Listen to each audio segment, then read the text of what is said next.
Daniel had always been a night owl.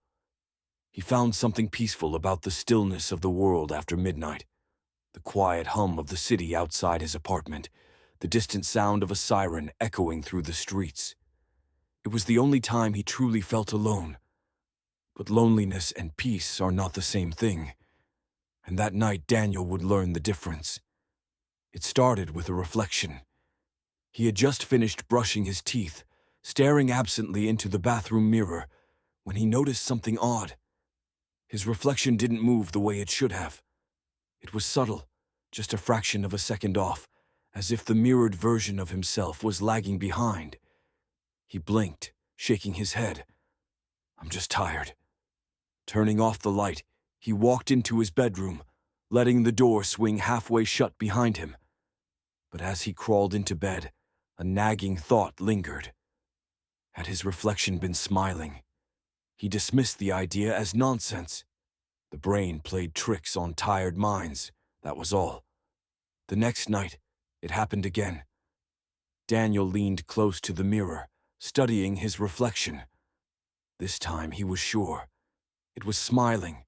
His own face remained neutral, but the reflection's lips curled upward ever so slightly. It was so faint, so unnatural, that he felt sick just looking at it. He lifted a hand.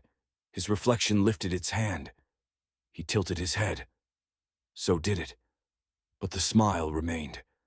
A cold shiver ran down his spine. He backed away, flicked off the light, and shut the door.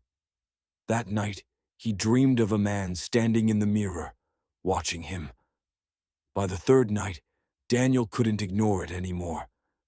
He had avoided the bathroom all day, but as night fell, he felt a growing sense of unease.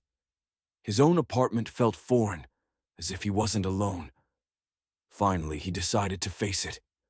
He turned on the bathroom light, gripping the edge of the sink.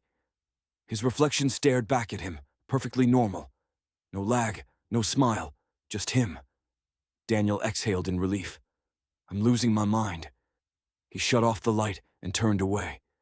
But in the darkness behind him, he heard it. A breath. Sharp and ragged, inches from his ear. Daniel spun around, fumbling for the light switch. The bathroom illuminated instantly. Empty.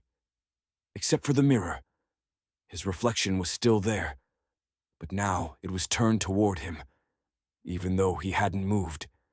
And it was grinning. His stomach lurched. The thing in the mirror, because it wasn't him, lifted a hand and waved. Daniel bolted. He didn't sleep that night. Every time he closed his eyes, he saw that twisted, grinning face. By the fourth night, Daniel was at his breaking point. He had covered the bathroom mirror with a towel. He wasn't going to look at it again. But mirrors weren't just in the bathroom. His laptop screen, the TV, the black surface of his phone when it was off. Every time he glanced at a reflective surface, he thought he saw movement. A shape lurking just beneath. And then, at exactly 3:33 a.m., he heard it. A faint creak. His bathroom door was opening. Daniel stared in horror as the door slowly swung wide, revealing the mirror. The towel he had covered it with lay crumpled on the floor. The reflection was waiting. It wasn't stuck anymore. It stepped forward, and Daniel realized, with a scream caught in his throat. There was no glass, only an open doorway, and the grinning man walking through.